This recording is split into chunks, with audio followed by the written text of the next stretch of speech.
Hey, Kyle here with whenthehouseyoulove.com. Have you ever run across home buying advice on Instagram or TikTok or somewhere online and you've thought, is that really the best option? I ran across this video on Instagram and I wanted to kind of walk through it a little bit so you can start to see what's the best way to evaluate some of the advice that you may see online. Now, just as a heads up, I did blur out the information in this video in this person's face because I don't think it's really important for us to necessarily go through and criticize the way that they are presenting information, because it's not necessarily bad or I think malicious in a way. It's just kind of incomplete. And I understand that, in videos like you need to make on TikTok or Instagram, you need to be a little bit shorter. And I'm sure there's videos that I have where the whole picture isn't presented just because of my own error. And so I really just wanted to use this as a teaching example to show you, how do other loan officers talk online? How do they present information? And how can that sometimes be maybe not the best thing for you moving forward? So let's go ahead and watch through this video. It's actually not as much as you think. Take a look. So if you want to buy a $400,000 house, you could put 3% down. That's a conventional loan. That's $12,000. You'll have another $6,000 of closing costs, but we can actually cover those with the rate. So all you need to buy a house is $12,000. Okay, pretty simplistic idea of buying a house. So the question is, how much money do I need to buy a $400,000 home?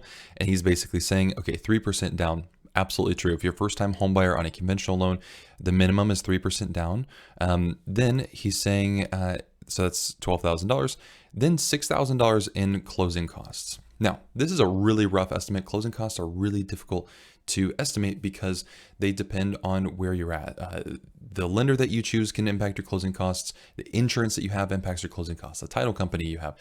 If you have transfer taxes in your state, what your property taxes are like, those all are going to impact what your closing costs are going to be. $6,000 probably is a little bit on the low end in what I have seen, but it could be very true for you. So $6,000, just a completely rough estimate. He throws in this really quick thing that says, hey, closing costs, just throw them out. We'll cover it with a rate. No big deal. It's only going to cost you $12,000 to buy a house. Okay, a little incomplete here. And again, I understand this is a short video and it's just to illustrate how this works. But what he's talking about is the fact that you aren't just given one interest rate. You actually have an option of multiple different interest rates when you get approved for a loan. Okay, a loan officer normally is going to say, hey, you were approved for X. You were approved for 4.75%. You can actually choose your interest rate though. Okay, so interest rates are given on a kind of a scale. So there's a bottom and a top. I know that if I flip them up, that's the way they look like on a sheet when they're given to a loan officer. So the way this works is, let's say a loan officer says your interest rate is 5%. Okay, that would be with 0 points attached to it, 0 cost that you have to pay for that rate.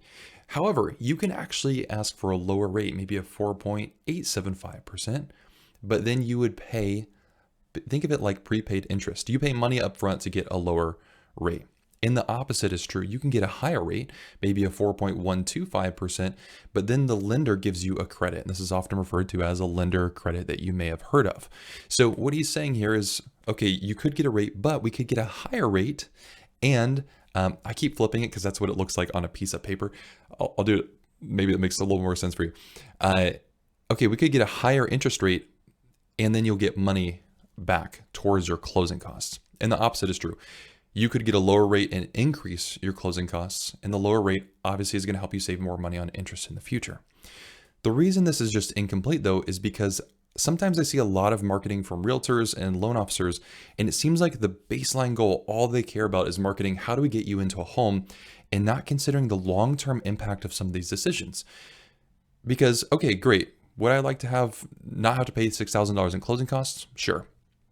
But what is the impact of that long-term?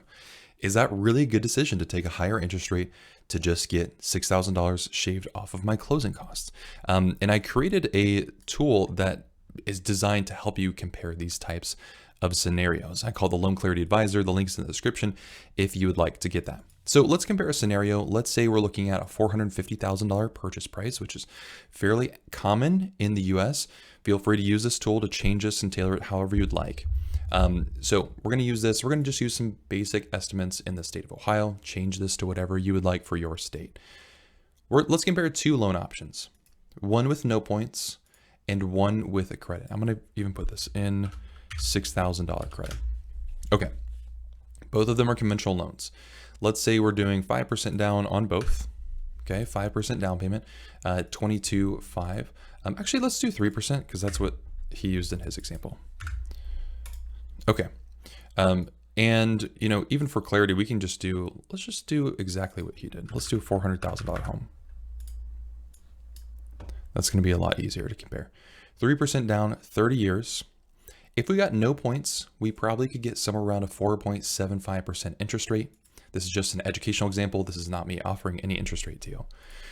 If we got a $6,000 credit, likely the interest rate would be around 5.25%. Okay, 0 points over here, so we paid nothing for the interest rate. Over here, we got a credit. I'm gonna zoom this in a little bit more. Over here, we got a $6,000 credit. This reduced our closing costs by $6,000. So things like the appraisal fee, title fees, taxes, insurance can be reduced by this credit. All right. And if our closing costs were $6,000, then we wouldn't pay any closing costs at all. If our closing costs were more than $6,000, let's say closing costs in total were $10,000 and we got a $6,000 credit, we would still be responsible for $4,000 in closing costs. Let's put in average mortgage insurance and take a look at this.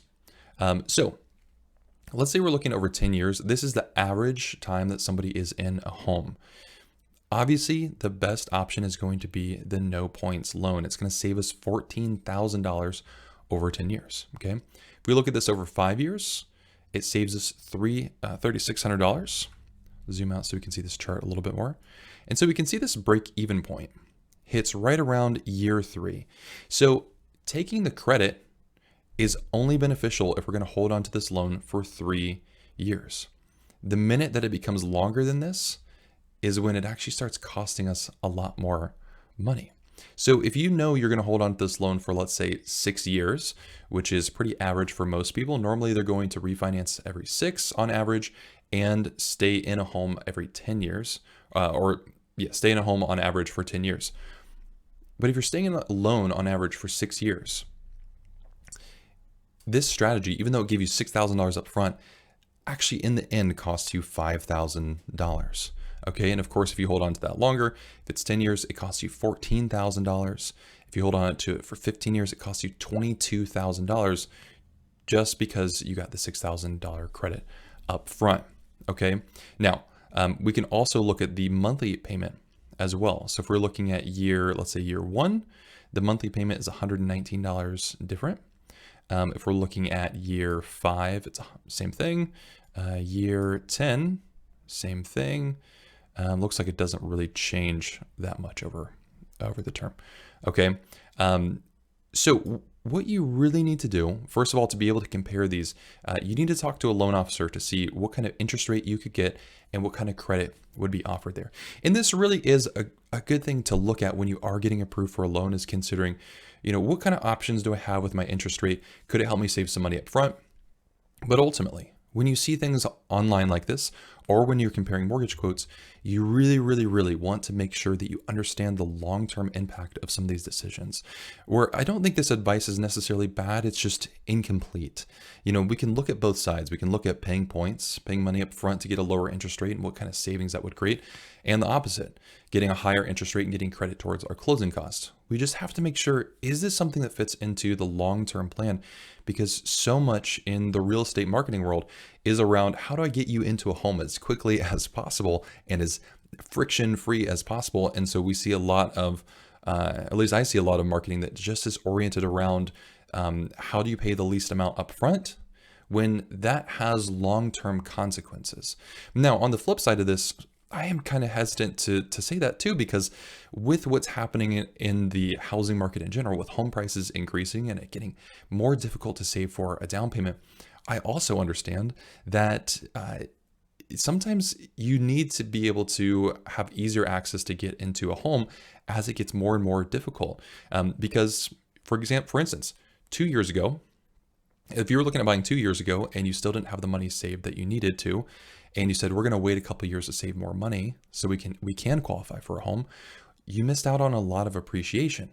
And so really, when it comes down to making these decisions for yourself and your family, what's going to be the best decision for you moving forward? There is not one right answer.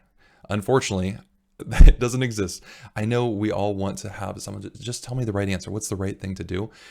Ultimately, what it's going to come down to is you being able to put all the numbers in front of you, take a look at them, make sure that you understand how loans are working, how these numbers are working. What happens when you change the interest rate? What happens when you change the down payment?